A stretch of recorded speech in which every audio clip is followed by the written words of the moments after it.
So a patient of 35 years old complaining of excruciating pain which is coming from orbit on the right side. It's like a hot rod drilling inside the brain going towards the occiput. When there is very severe pain, there is on the same side, there is some lacrimation, there is nasal congestion.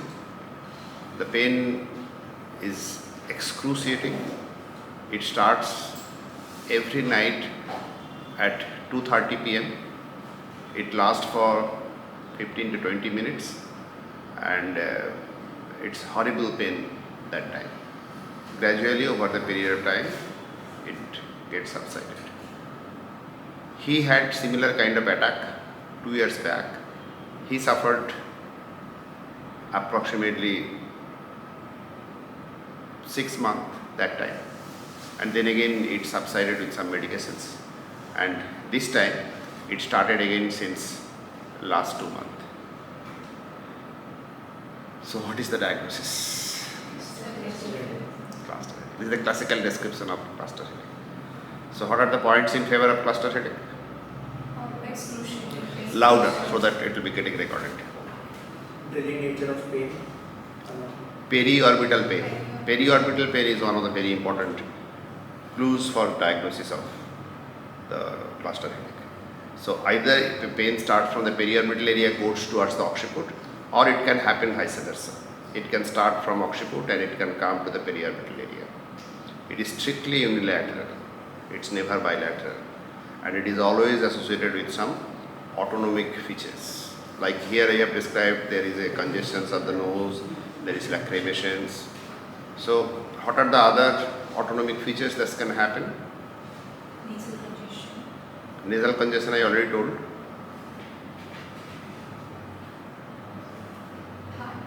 Tachycardia.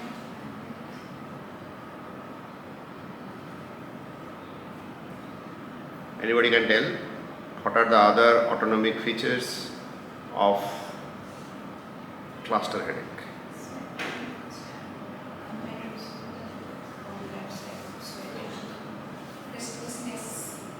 I am talking about the one is unilateral, other thing is swelling of the eyelid. So these are the other things which can happen. So typically pain lasts for approximately few minutes, 10-15 minutes, maximum half an hour, and gradually it subsides. Another very important feature of this cluster headache is that it is always severe to excruciating. The severe most pain one person can feel is cluster headache. Third important thing is, as the name suggests, it comes in cluster. So it will be coming for several months or few months, and then again there will be period of remissions or holidays where there will be no headache, and then again it will be coming. Cluster headache is commoner in males, like migraine is common in female, cluster headache is common in males. And it is also called the alarm clock headache. Mostly it causes at night. Here I told that 2:30 a.m. every day. So it will be like at the same time. And in contrast to migraine, normally the migraine pain subsides when the person sleeps. And here it awakens person from sleep. So this is also a very classical feature of the cluster headache. So these are the points in favor of cluster headache. Why you are making the provisional diagnosis as cluster headache. Next important question is, what are the possible differential diagnoses?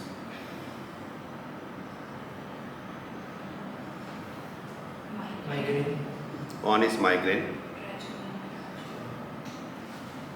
Trigeminal neuralgia is a very good answer, particularly because V1 division is involved. So V1 division patient might be having the periorbital pain. But what is the difference between the trigeminal neuralgia and cluster headache? Because both are excruciating headache. Lasting for few seconds. So trigeminal neuralgia duration is shorter than cluster headache. Trigeminal neuralgia, normally there is no remission period. In cluster headache there will be remission periods, and there will be no autonomic features in trigeminal neuralgia. And in the differential diagnosis, apart from the migraine, what else will be coming? Other types of autonomic cephalalgias. There are a few other uncommon types of autonomic cephalalgias which can have this kind of autonomic features. So these are the differential diagnosis. But here the history is so typical, so it is almost certain that it is trigeminal neuralgia. So the next question is, what are the investigations do you suggest in this patient?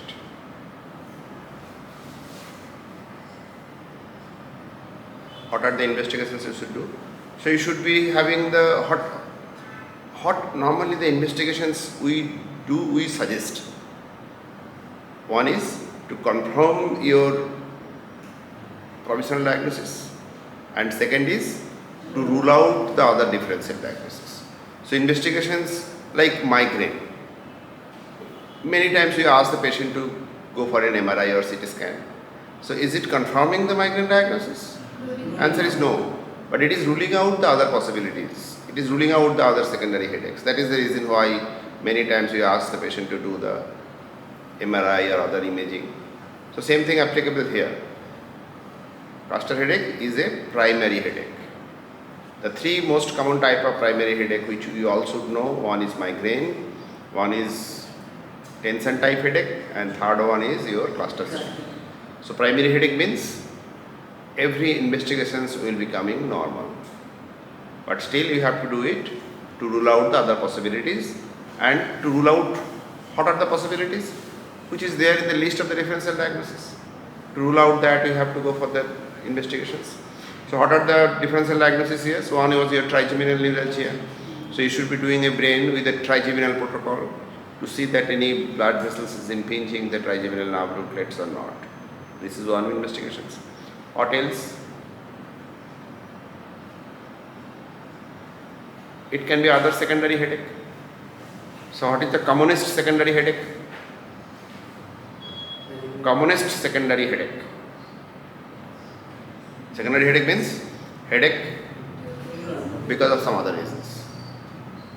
What is the commonest secondary headache? Viral fever, systemic infection. That is the commonest. All of us has suffered from headache when we are having viral fever, isn't it? Or you are having some other kinds of fever, malaria, typhoid. So if you are having the systemic infection, headache is the commonest things, and that is the commonest secondary headache. So you have to rule out those secondary headache. So you have to do the routine blood investigations also with ESR, CRP, all these things should be done. Okay, so these are the investigations, but at the same time, when your diagnosis is cluster headache, and if it is not responding well to the medications, then you have to do the interventions. For that also you should do some investigations. So what are those investigations? Apart from the routine blood, we should also see the blood sugar level, particularly the HbA1c and the coagulation profile. So the coagulation profile, routine blood and blood sugar level, it has to be done in every patient. So answer to this question, what is the investigations to be done? These are the investigations to be done. So now next question is, how you are going to manage this patient? How you are going to manage this patient? So like other kind of primary headache, like migraine, we are having two types of treatment. One is abortive, another is prophylactic. So abortive drug is to immediately stop the headache. So what are the abortive drugs here? But fortunately here the pain do not last like long time like migraine. In the migraine, pain can last something from 4 hours to 72 hours. But here normally it is not that long lasting. But still, because the pain is so excruciating, so patients die for immediate relief. So what are the abortive treatment? One of the abortive treatment is, magic treatment is oxygen inhalation. So how much should be the oxygen flow? 7 liters or more per minute. Then only it will be effective. So one is oxygen inhalation. What else? The other drugs which are effective in the migraine profile abortive also might be effective. So simple one is you try with the paracetamol or NSAIDs. Sometimes indomethacin. And if it is not, then you can try for the other drugs which are effective in the migraine prophylaxis. Here the very important thing is immediate relief. Oxygen inhalation is one of the very important option which is not there in migraine. Right? So then come the prophylactic treatment. So in the prophylactic treatment, because here the headache do not last for continuously like migraine. Here it comes in cluster. So here the lifelong prophylaxis or long-term years together prophylaxis is not needed. You can give the prophylactic drug for few months. Once the disease is going in remission, then you might be stopping the prophylactic drug. So here all the drugs used for the prophylaxis of the migraine are also effective here. Like, what are the drugs used for the migraine prophylaxis? Anticonvulsants like divalproex, then particularly topiramate. These two drugs are also effective here. Other drugs used in the migraine prophylaxis, flunarizine and beta blockers. Apart from these drugs, two drugs are very important for the cluster headache. One is steroid. So you can give the high dose of the steroid and gradually you can taper up, or you can make it alternative therapy. And another is your verapamil, beta blocker. So that also can be a good prophylactic drug here. But as a pain physician, another very important prophylaxis for us, which is having a good evidence, is your sphenopalatine block. So you must be telling about the sphenopalatine block in the prophylaxis. Okay? So if the drug is not effective, if the pain are not that effective, or if the pain is too much, then you can go ahead with the sphenopalatine ganglion block. So where is the sphenopalatine ganglion situated? So now the questions will be asked related with the sphenopalatine ganglion. So where is sphenopalatine ganglion situated? Is it a sympathetic ganglion or a parasympathetic ganglion? It's a parasympathetic ganglion. It's not sympathetic ganglion. Don't make a mistake. Though we are targeting parasympathetic ganglion, sphenopalatine ganglion, but our target is not parasympathetic nerves. Our target is sympathetic nerves which is passing through it. So parasympathetic ganglion blockage is basically a collateral damage. But our target is sympathetic fibers there. So sphenopalatine ganglion block, where it is situated? It is situated in the sphenopalatine or pterygopalatine fossa hanging from maxillary nerve. So anterior to the sphenopalatine fossa or ganglion is your maxillary sinus, and posterior to it is your sphenoid bone. So there is a slit in which it is situated. So how to prepare this patient? Pre-procedural preparation. So one is preparation on the day of the procedure and preparation beforehand. So beforehand, what we have to do? We have to go through all the blood investigations. Apart from that, one of the very important evaluation is psychological evaluation. For any patient you are taking for interventions must be evaluated psychologically. But it need not be, you need not refer all the patient to the psychologist. What you need to do, what we do at Daradia routinely, we always take the PHQ-9 scale. So there are few scales with which you can evaluate psychologically. See, if the patient is having the gross mistake, then definitely you must be referring this patient to a psychiatrist before doing for any interventions. And I have seen so many mistakes that if the patient is having a gross psychological abnormality, please don't do any interventions, because your result will not be there.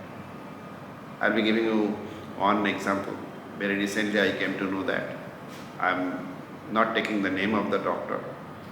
So this patient was having chronic pancreatitis, very severe excruciating pain, and they came to us. When we evaluated this patient, the age of the patient is approximately 22, 23, something like that. Patient was very much obese. So when we saw this patient, then this patient, they read on the net that the celiac plexus and the splanchnic nerve radiofrequency are one of the procedures which can give long-term relief to this chronic pancreatitis patient. So this patient, when came to us, we evaluated, we told that yes, right, that we can go for the radiofrequency of the splanchnic nerve block, that is going to give you a long-term relief, but right now we are not ready. So why the question was there, why we are not ready? Because there is gross psychological abnormalities. So we had seen the patient in January. I remember the patient. So we have not done the patient intentionally because the patient was, psychological score was very poor. Even though patient was forcing me too much to do the procedure, but still I was not ready to do the procedure. And then I referred this patient to our psychiatrist friend.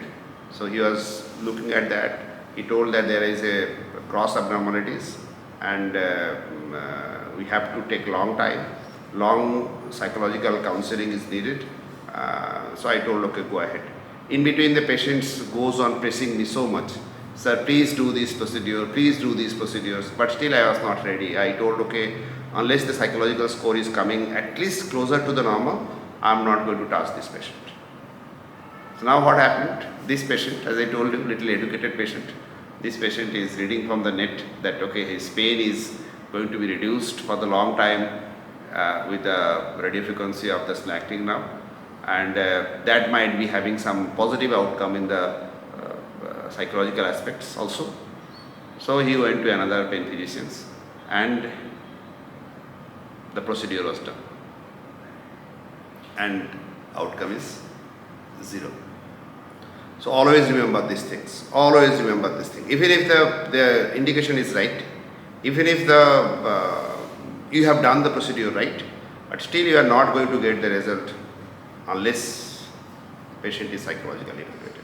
So this is a very important thing, and always, particularly the international exams, this is very important, that don't do any interventions unless the patient is psychologically normal.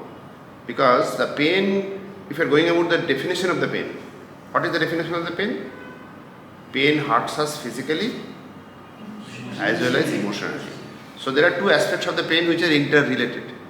If the patient is emotionally imbalanced, then very small physical thing or even no physical thing can even cause a lot of pain. So you must be appreciating it, you must be evaluating it nicely, otherwise don't do any interventions. So coming back to the question here, what I asked, that how to prepare for this patient for intervention, that apart from the routine investigations, you must be also doing a psychological evaluation. And as I told you, you need not take always every patient you are planning for the interventions and every patient you are referring this to the psychiatrist. Don't do that. No need of doing that. You just can have some screening tools, like PHQ-9 is a very good screening tool. There are a few other screening tools like HADS, Hospital Anxiety Depression Scale. That is also a very simple screening tools. And if you see the score is high, always be cautious, because ultimately once the patient, you are doing some interventions, patients wants results. because you are hurting the patient by two ways. One is you are picking the needle, and second is you are taking money. So you are hurting the patient by two ways, and we are answerable if you are not giving the result. So always remember these things, that unless the patient is psychologically normal, don't do any intervention. So always tell this thing, don't forget these things. That if you are asked that how you are going to prepare the patient, you will be telling all the investigations as well as psychological evaluation to see that the patient's psychological score, the PHQ-9 and the other important screening tool scores are normal or close to normal.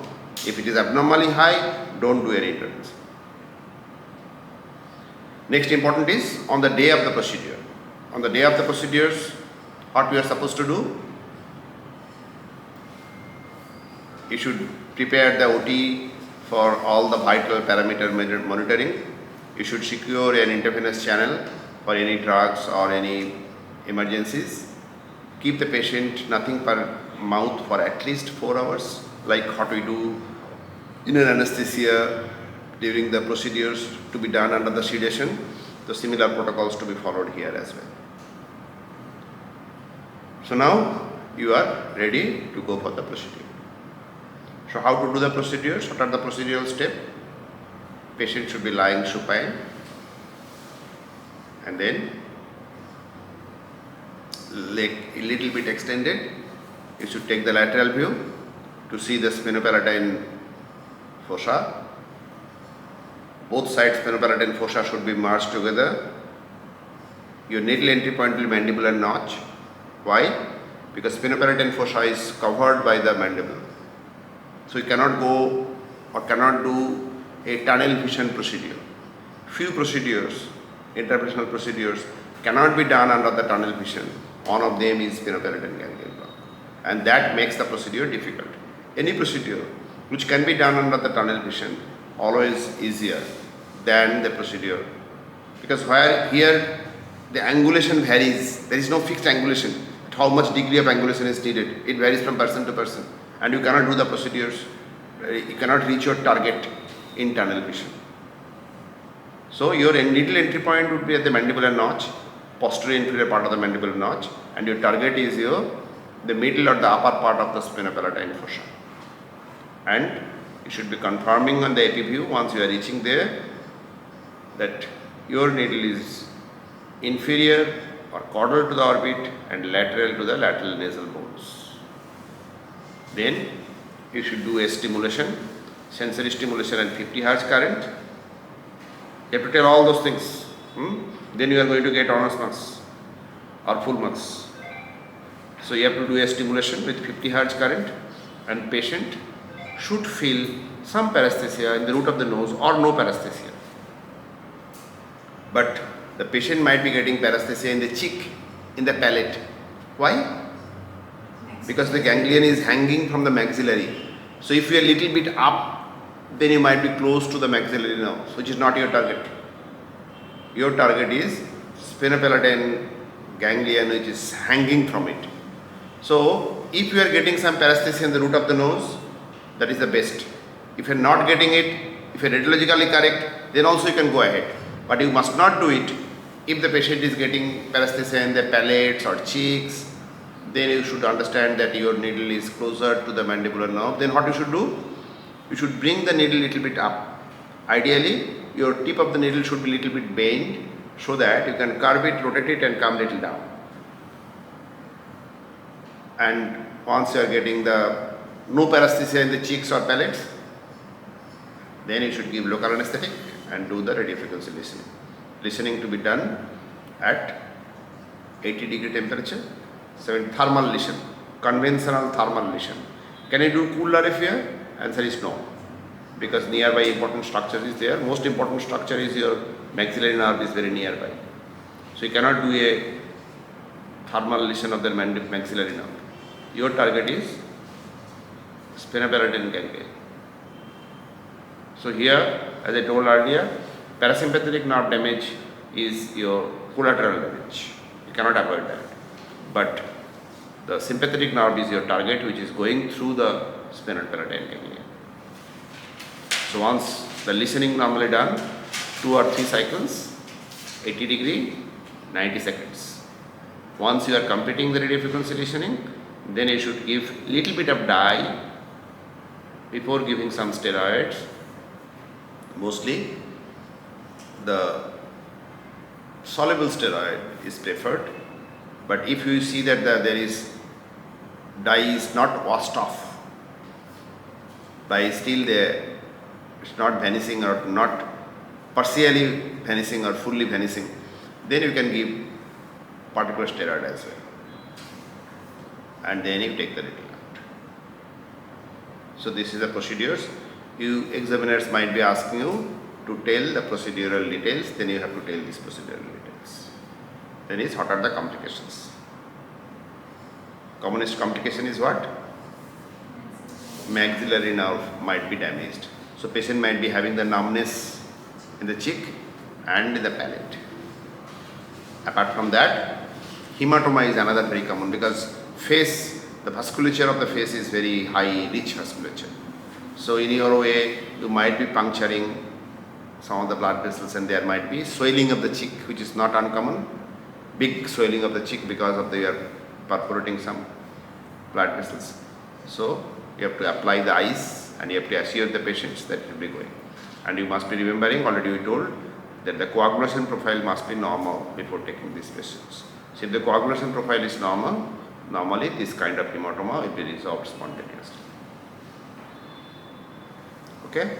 Apart from that, what we have told already earlier, that other complications, like if the patient is having the severe headache, if the patient is having the any sensory deficits or motor deficits, if the patient is having the intractable vomiting, if the patient is having the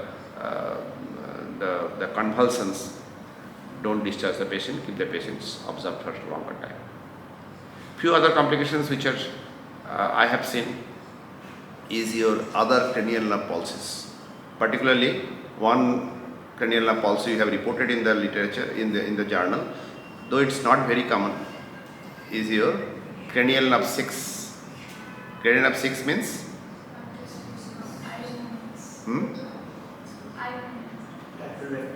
Lateral rectus. Lateral rectus is supplied by the 6.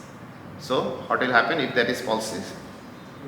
So there will be squint like the convergence, the eye will be rotated. I have seen this patient, one of the patient. Most likely the local anesthetics trickle down and going to block it. So other nearby cranial nerve pulses are also not uncommon, like cranial nerve 6 I told you. So these kind of complications are rare, but it can happen. The most common complications amongst all these complications are related with the hematoma, and sometimes in some patients local anesthetic toxicity. Local anesthetic toxicity means your lignocaine toxicity or Shell's organ toxicities. Otherwise, if the procedures are done, procedures is little bit difficult. Everybody cares about the spinoparietal ganglion block, but otherwise, if you are following the steps, it's not that really difficult.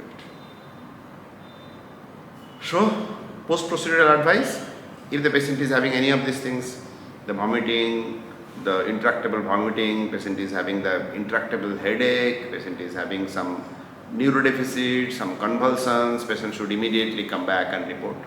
This might be because of the bleeding hemorrhage inside.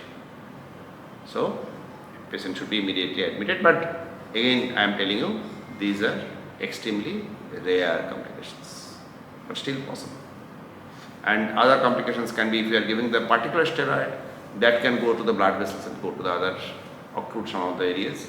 So that is the reason, either don't give particular steroid, give the soluble steroid after the RF, or you can give, if you are giving the particular steroid, you must be 100% sure that your dye is not changed its configuration. Then only you can give the particular steroid. But otherwise it is better to avoid the particular steroid.